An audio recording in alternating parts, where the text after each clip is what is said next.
नमस्कार, ये रेडियो वर्षा है। अब आप पल्लव से वर्षा टाइम्स सुनिए।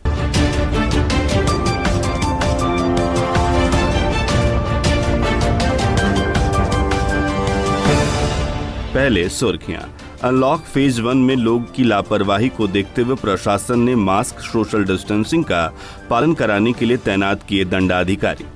डीएमएसपी ने भीड़ देखकर दुकानदारों को दी चेतावनी, कहा 100% हो मास्क और सोशल डिस्टेंसिंग का प्रयोग। गर्मी के बढ़ने से आम जनजीवन पर असर, उमस भरी गर्मी से लोग बेहाल और सुपारी लेकर जुर्म करने वाले 4 को पुलिस ने किया गिरफ्तार। अब वर्षा टाइम्स विस्तार से।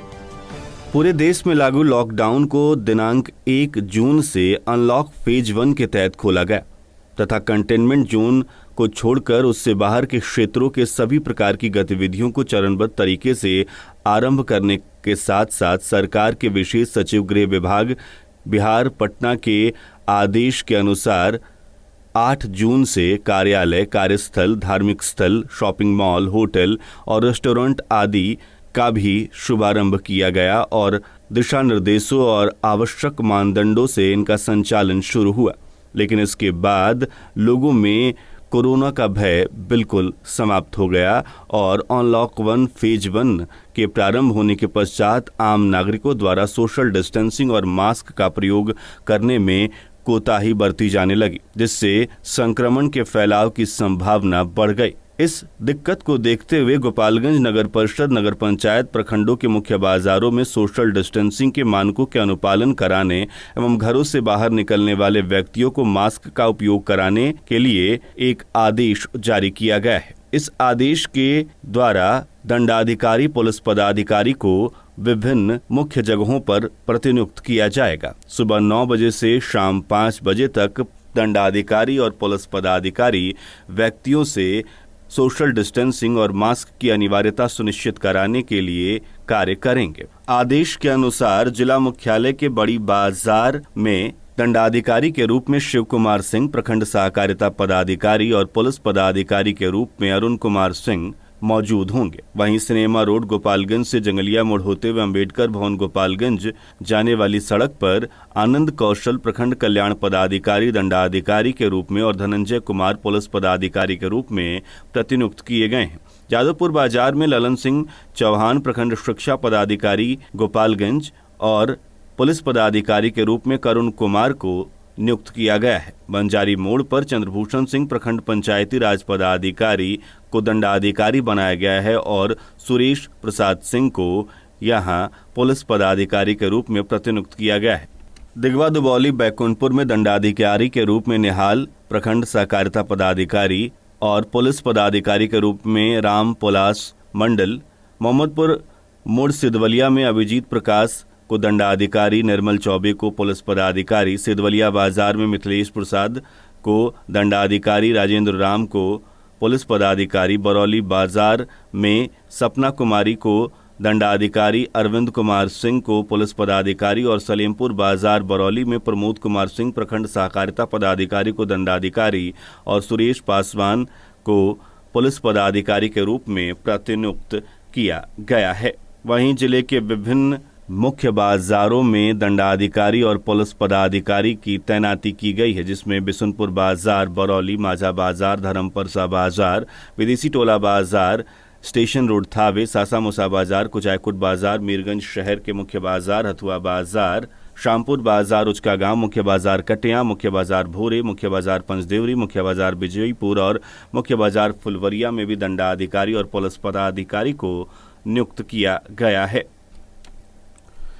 जिले में लगातार कोरोना पॉजिटिव मरीजों का आंकड़ा बढ़ता जा रहा है। आज 11 कोरोना पॉजिटिव मरीज पाए गए। पॉजिटिव मरीजों का आंकड़ा बढ़कर 150 हो गया। अब तक 100 मरीज ठीक हो चुके हैं। कुल 50 लोग अब भी संक्रमित हैं।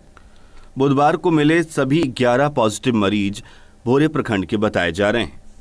शहर के विभिन्न चौक चौराहों पर स्थित दुकानों पर भीड़ की सूचना मिलने के बाद बुधवार को जिलाधिकारी अरशद अजीज तथा पुलिस अधीक्षक मनोज कुमार तिवारी शहर के मौनिया चौक पर पहुंच गए। इस दौरान डीएम और एसपी ने विभिन्न दुकानों पर लगी भीड़ को देखकर दुकानदार व ग्राहकों को फटकार लगाई।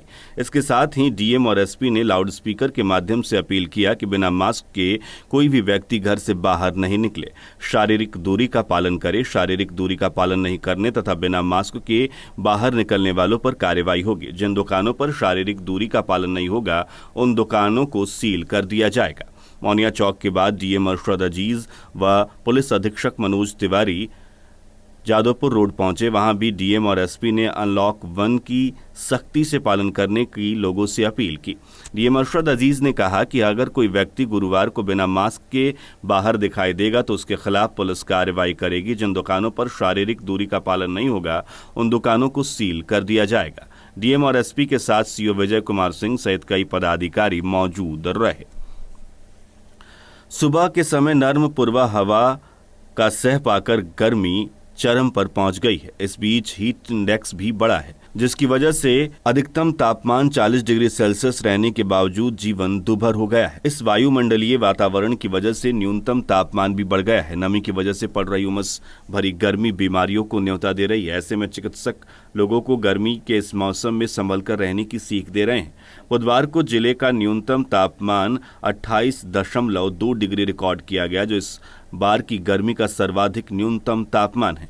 मौसम विभाग के विशेषज्ञ बताते हैं कि यह न्यूनतम तापमान सामान्य से करीब 2 डिग्री अधिक है। न्यूनतम तापमान लगातार बढ़ने से रात भी गर्म होती जा रही है। ऐसे में अब लोगों की रातें घरों में करवटें बदलकर गुजर रही है। नमी के आंकड़ों पर गौर करें तो बुधवार को अधिकतम आर्द्रता 72 तथा न्यूनतम 55 रिकॉर्ड किया गया। मौसम विशेषज्ञ बताते हैं कि बीते कई दिनों से बंगाल की खाड़ी की ओर से चलने वाली पूर्वी हवा ने वातावरण में आर्द्रता को काफी बढ़ा दिया है। उधर मौसम विभाग का कहना है कि अगले 2-3 दिनों तक इस उमस भरी गर्मी से राहत नहीं मिलेगी। कुछ क्षेत्रों में बूंदाबांदी भी हो सकती है। सदर अस्पताल के बाद अब जिले में रेफरल अस्पतालों में भी बुधवार से ओपीडी सेवा फिर से शुरू कर दी गई। ओपीडी सेवा शुरू होने से मरीजों को काफी राहत मिली। ओपीडी सेवा शुरू होते ही मरीज रेफरल अस्पताल में इलाज के लिए पहुंचने लगे। इस दौरान अस्पताल में शारीरिक दूरी का पालन की तरफ विशेष रूप से ध्यान दिया गया। शारीरिक दूरी का पालन करते हुए मरीजों को चिकित्सकों के कक्ष में भेजने की व्यवस्था की गई है। ओपीडी सेवा शुरू होने के साथ ही रेफरल अस्पताल में परिवार नियोजन कैंप भी लगाया गया। बिहार विधानसभा का चुनाव निर्धारित समय पर ही होने के निर्देश के बाद प्रशासनिक स्तर पर चुनाव की तैयारियां प्रारंभ हो गई है। इसके लिए कलेक्ट्रेट और जिला निर्वाचन कार्यालय में सरगर्मी बढ़ गई है। इन तैयारियों में से पहले मतदाता सूची और मतदान केंद्र के भौतिक सत्यापन का कार्य किया जाएगा। इसके लिए प्रथम चरण में 12 बिंदु निर्धारित कर बिंदुवार समीक्षा प्रारंभ कर दी गई है। जिले में कुल 6 विधानसभा सीटें हैं। इनमें 1 सीट अनुसूचित जाति व जनजाति के लिए आरक्षित है। गत लोकसभा चुनाव में यहाँ कुल 1906 मतदान केंद्र बनाए गए थे, जहां 18.37 लाख मतदाताओं ने अपने मताधिकार का प्रयोग किया था। जिले में विधानसभा चुनाव की तैयारियां वर्तमान समय में लोकसभा चुनाव के मतदान केंद्रों के आधार पर ही प्रारंभ की गई है। इसके तहत मतदान केंद्रों के भौतिक सत्यापन का कार्य प्रारंभ करने का निर्देश जारी किया गया है। इस सत्यापन में अन्य बातों के अलावा इस बात पर भी जोर दिया जा रहा है कि अगर विधानसभा चुनाव में 800, 1000 अथवा 1200 मतदाताओं पर मतदान केंद्र बनाने का निर्देश हुआ तो सहायक मतदान केंद्र कहां और कैसे बनाए जाएंगे, इसके लिए भवन की उपलब्धता आदि की भी तैयारियां चल रही हैं। उधर थावे प्रखंड के लछवार पंचायत के पूर्व मुखिया व जिला भाजपा महामंत्री ने अनलॉक फेज 1 के दौरान सोशल डिस्टेंसिंग का पालन करते हुए मंगलवार की देर शाम कोरोना वायरस से बचाव को लेकर एक बैठक की। बैठक के दौरान पूर्व मुखिया और जिला भाजपा महामंत्री मंटू गिरी उर्फ संदीप कुमार गिरी ने पंचायत के लोगों के साथ बैठकर उपस्थित सभी लोगों से कोरोना वायरस से बचाव को लेकर बहुत सारे उपाय बताए। उन्होंने कहा कि देश के दूसरे राज्यों में प्रवासी मजदूर काफी संख्या में बिहार पहुंचे हैं। शायद ही कोई ऐसा गांव होगा जहां प्रवासी मजदूर नहीं आए हों। ऐसे में सबसे ज्यादा इस समय कोरोना वायरस से बचाव जरूरी है, इसलिए सभी लोग हर समय मास्क पहनकर ही घर से निकले। साथ ही बाहर निकलते ही सोशल डिस्टेंसिंग का पालन अनिवार्य रूप से करें। उधर 16 दिन पूर्व झोपड़ी में शॉर्ट सर्किट से आग लग गई थी। जांच के बाद अब तक अंचल कार्यालय से राशि नहीं मिल पाई है। थावे प्रखंड के पंचायत फुलगुनी नौका टोला में नारायणपुर गांव में बिजली के शॉर्ट सर्किट से आवासीय झोपड़ी जल गई थी। आवासीय झोपड़ी में रखे गए अनाज, गेहूं, धान, कपड़ा, 10,000 नगद एवं गहने सहित लाख रुपए का सामान खाक हो गया था, जिसको लेकर पीड़ित परिवार ने मुआवजे के लिए एक आवेदन अंचल कार्यालय में दिया था, लेकिन अभी तक 16 दिनों के बाद अंचल कार्यालय से कोई कार्रवाई नहीं हुई है और न ही राशि मिल पाई है। पीड़ित ने सीओ गंगेश झा से मदद करने की गुहार लगाई है। थावे प्रखंड के आरटीपीएस व कार्यालय में लगभग 3 माह से सभी कार्य बाधित रहे। लॉकडाउन के दौरान पेंडिंग पड़े सभी कार्यों को निपटाने में प्रखंड कर्मी लगे हैं। वीडियो सुमन सिंह ने बताया कि लगभग 5,000 लोगों के कार्य बाधित रहे हैं, जिससे प्रखंड कर्मियों द्वारा निपटाया जा रहा है। वीडियो ने यह भी जानकारी दी कि ये काम पेंडिंग रहे हैं, जिसमें राशन कार्ड आवेदन, जमीन का दाखिल खारिज, आय, निवास, जाति, राशन कार्ड में नाम जोड़ने को लेकर आवेदन लिए गए थे, लेकिन अभी तक कार्य पूरा नहीं हुआ है। कार्य में काफी शिथिलता भी देखी जा रही है। कर्मी काफी वक्त ले रहे हैं, जिससे आम जनता काफी परेशान हो रही है। उधर मई माह का राशन नहीं मिलने से नाराज उपभोक्ताओं ने तिवारी मठनिया गांव के डीलर के खिलाफ उग्र प्रदर्शन किया। उपभोक्ताओं का कहना था कि मई माह का सब्सिडी युक्त राशन डीलर के द्वारा वितरित नहीं किया गया है, केवल फ्री राशन ही बांटा जा रहा है। बंधन बैंक के एरिया मैनेजर सोनू प्रताप राय व शाखा प्रबंधक दिलकेश्वर सिंह के द्वारा बलिवन सागर, बलिवन रायमल, बिंदलवा, बनकट, सिपाया खास आदि दर्जनों गांव में मास्क, साबुन और सैनिटाइजर का वितरण महिलाओं के बीच किया गया। दहेज में 4 पहिया वाहन की मांग पूरी नहीं होने पर एक महिला को उसके ससुराल वालों ने शादी के 1.5 साल बाद पति की अनुपस्थिति में मारपीट कर घर से निकाल दिया। ससुराल से बेघर होने के बाद पीड़िता ने बुधवार को महिला थाना पहुंचकर घटना की प्राथमिकी दर्ज कराई है। मामला माजा थाना क्षेत्र के छितौली गांव का बताया जा रहा है। खालिदा बेगम ने ये मामला दर्ज कराया है। थावे थाना क्षेत्र के सिहोरवा गांव के समीप पुलिस टीम ने छापेमारी कर आपराधिक घटना को अंजाम देने के ताक में साइफन में बैठे 4 बदमाशों को गिरफ्तार कर लिया। गिरफ्तार किए गए आरोपितों के पास से पुलिस ने 2 देसी पिस्तौल के साथ 5 जिंदा कारतूस बरामद किए। आरोपितों से पूछताछ करने के बाद उन्होंने न्यायिक हिरासत में इन बदमाशों को भेज दिया। चारों बदमाश की गिरफ्तारी के बाद नगर थाने में प्रेस वार्ता कर सदर एसडीपीओ नरेश पासवान ने बताया कि बुधवार को सूचना मिली कि थावे थाना क्षेत्र के सिहोरवा गांव के समीप स्थित साइफन में बैठकर 4 बदमाश आपराधिक घटनाओं को अंजाम देने के ताक में हैं। इस सूचना के आधार पर थावे थानाध्यक्ष विशाल आनंद व शैलेंद्र कुमार पप्पू ने पुलिस बल के साथ सिहोरवा गांव के समीप छापेमारी कर साइफन पर बैठे 4 बदमाशों को हथियार के साथ गिरफ्तार किया। नगर थाना क्षेत्र के बसडीला गांव के समीप एक पिकअप व बाइक की टक्कर में शराब लेकर जा रहे बाइक सवार 2 धंधेबाज घायल हो गए। हादसे के बाद मौके पर पहुंचे लोगों ने शराब लूटना शुरू कर दिया। पुलिस के पहुंचने तक ये लोग फरार हो गए थे। सूचना मिलने पर मौके पर पहुंची पुलिस ने घायलों को इलाज के लिए सदर अस्पताल भर्ती कराया। वहीं शराब लूटने वालों की पहचान की जा रही है। सिधवलिया थाना क्षेत्र के जलालपुर गांव में एक महिला को बाइक से टक्कर मारने का विरोध करने पर एक बाइक पर सवार 2 बदमाशों ने ग्रामीण तथा उनके भतीजे को गोली मार दी। 2 गोली लगने से गंभीर रूप में घायल चाचा और भतीजा को आसपास के लोगों ने इलाज के लिए सदर अस्पताल में भर्ती कराया, जहां एक घायल की हालत गंभीर देखकर चिकित्सकों ने उन्हें पीएमसीएच पटना रेफर कर दिया है। सूचना मिलने पर सदर अस्पताल पहुंचे एसडीपीओ नरेश पासवान ने घटना के बारे में जानकारी ली। पुलिस बदमाशों को गिरफ्तार करने के लिए छापेमारी अभियान चला रही है।